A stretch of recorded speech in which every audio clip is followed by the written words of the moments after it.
જે આપણે બધા વાત કરે છે, આ મંદિર આપણે બનાવવાનું છે, મેં વિડીયો મૂક્યા, બધાએ જોયા, લાઈક કર્યા, બધું કર્યું, કોમેન્ટ પણ બધાએ ઘણી કરી છે અને કોમેન્ટ કરવાની જરૂરી છે એટલે સમાજને બીજાને ખબર પડે કોમેન્ટ વાંચે એટલે.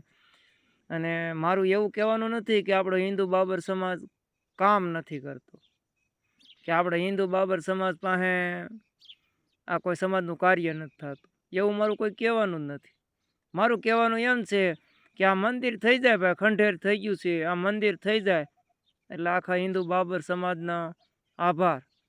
અને 15-20 વર્ષે તૂટી જાય અને ખંડેર થઈ જાય એવું મંદિર હવે ન થવું જોઈએ, ભલે થોડીક વાર લાગે. અને લખેલું છે કોમેન્ટમાં કે કેનર મોકલો, આમાં ભાઈ એવું હોય, પોતે પોતાની મહેનતે બધાને બધું કરવું પડે. નકરું પૈસાથી ને બીજાના ભરોસે તમે કરાવો તો એમાં કાંઈ ન હોય. માણા આપણે હિન્દુ બાબર સમાજ એક કીટ લઈને ખાલી મૂકી દે ને તો મંદિર થઈ જાય. અને જાત મહેનતથી જેટલું કરાવો, માથે ઊભા રહે, એની જેવું કામ ન થાય. પૈસા તમે ગયો ને પૈસાથી કામ થાય ને તમે અહીંયા માથે ઊભા રહીને કરાવો, એમાં આડા ગાડા વેચાય, ધરતી આસમાનનો ફેર પડે.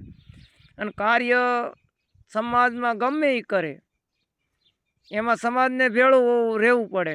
અને ઊંડા વાર્ષિક છે, આપણે અલગ અલગ ગ્રુપ છે, તો ભાઈ મેં ગ્રુપ એટલે નથી બનાવ્યું કે હું સમાજથી અલગ મારું ગ્રુપ છે, તો કેટલાક ગ્રુપ પાડવા, કેટલાક ભાગલા કરવા. એટલે મારે કોઈ ભાગલા પાડવાની ગણતરી નથી.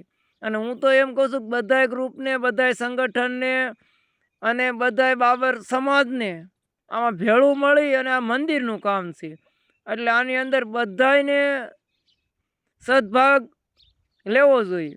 અને આપણા બાબર સમાજના આજે હિન્દુ બાબર સમાજના ઈષ્ટદેવ વીર મેહુર દાદાનું ખારી ગળતર મંદિર બનાવવાનું છે, તો એમાં તમે કેનર નાખો, કામ કરે, પછી બીજાનું સન્માન થાય, પણ મારી માટે તો મારા સમાજનું સન્માન પહેલાં થવું જોઈએ.